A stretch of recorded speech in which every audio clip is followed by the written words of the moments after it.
Well, thanks so much for tuning into the Market Wrap. I'm Niraj Shah Nickey Mirchandani, and it turned out to be quite an eventful day of trade simply because the Dow futures, once they came off, I think they brought down everything else along with Europe, along with Indian markets, along with, and therefore, if you see the Nifty, it was behaving okay for better part of the trading day today, but the end was flat to marginally lower, and that was because of the fact that the markets just simply came off. So if you look at the Nifty 50 chart, you will see what I'm talking about. Tata Steel, metals, select Tata Group stocks, but metals in general and commodities had a pretty good run. So if you see the gainers, largely a list of commodity-based names. BPCL had some 3% gains, but that aside, not too much. And as a result of which, just about 0.25% gain, despite the losses to banks. So Kotak Bank cracked, Adani Ports after a number of days, good days, really cracked. IT continues to languish with both HCL Tech and Wipro correcting, and Bharti Airtel again languishes. So those are a few stocks that corrected, but larger point being the commodities which are not the heaviest weightages on the index are doing well, but that's not enough to really take the indices higher, and that's why we ended at 14,707. Expiry week, volatility is gonna be high, but this is just another level. And I think because of what the world markets are doing, it'll make for a very interesting tomorrow. But before we talk about those, let's get Nikki in. Since commodities were doing so well, let's ask her what she made of Hindalco's announcement. Nikki, good afternoon. I'm typically very excited to talk about Hindalco, and you know why? Because in Q3 interview, Satish Pai told us clearly that they're going to come out with some capital allocation policy, and the dividend payout policy is going to be revised. And with this, shareholders can expect a better rate of return with the new policy, which is exactly what is played out with the announcement that came in last evening, where there was the company announced that it's going to bring down the leverage to 2.5 times at by the end of the next 2 years. At present of presently stands around 3.8 times. So that's one bit of it, and they said that they're going to be focusing more on generating a cash flow, which is to an extent of $1 billion to $1.2 billion. After the normal working capital. So that's incrementally positive. They said that they're going to be allocating more to the growth capex, which is again, something which will add on to its ROE, which is, has been languishing to a decade low level for the last, I think, couple of years, 8 to 10 years for that matter. And Jeffries came out with a note and said that although they welcomed in the capex policy and the dividend payout, but at the same time did mention that the extent of deleveraging now, from what they were expecting, has reduced because of the capex and, of course, the incremental dividend payout.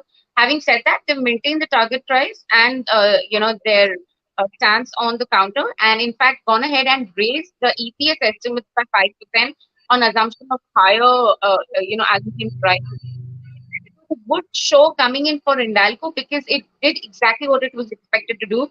A, focus on growth capex, and B, give out higher dividend to the shareholders. So both of them was, both of these developments were received well by the shareholders overall. Nikki, you reckon that the optimism could continue on Hindalco?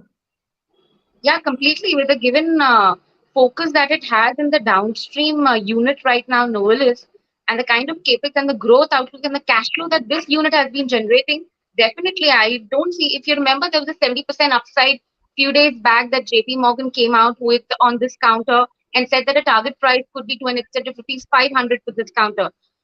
Given the kind of growth scenario that's playing out for the downstream subsidiary, I don't think it's an ambitious target at the moment.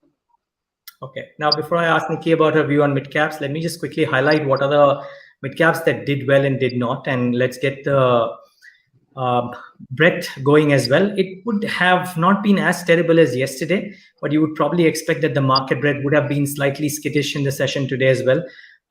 In favor of the advances, no doubt, but look at the cuts that came into a bunch of those stocks, and that tells you a story, isn't it? Some of the PSUs, some of the capital good names certainly came off in the session today. PSU banks, all of them looking very, very wobbly, so that didn't look all that great. Bank of India correcting about 4%.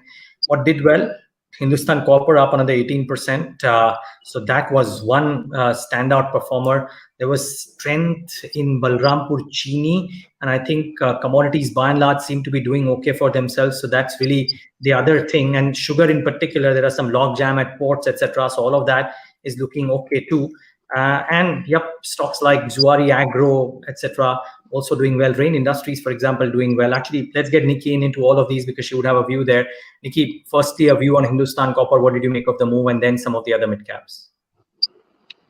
I mean, we all know that Hindustan Copper obviously will stand to benefit given the kind of rise that we've seen with the copper prices, right? It's almost at 9-year high right now, and the ongoing concentrate supply issue, along with the strong demand, particularly coming in from China, which is, which has a bearing on the LME copper prices, definitely stands out for Hindustan Copper also because it just mines and separately sells the whole concrete altogether. Because of which you've seen that rally coming in for Hindustan Copper.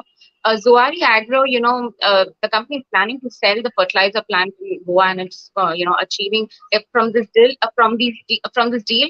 Uh, this is with an enterprise value of around $280 million, which is of course going to be using for the debt reduction purpose and other things. So overall, a positive coming in for Zuari as well.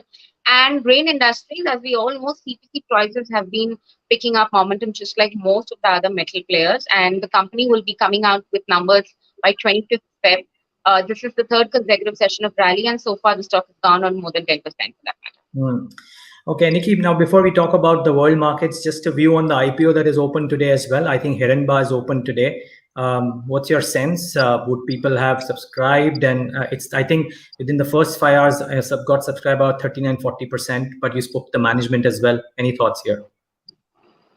Like I said, that there were a couple of risks which the management themselves, there was a focused geographical niche when it comes to the client, raw material, long-term sourcing.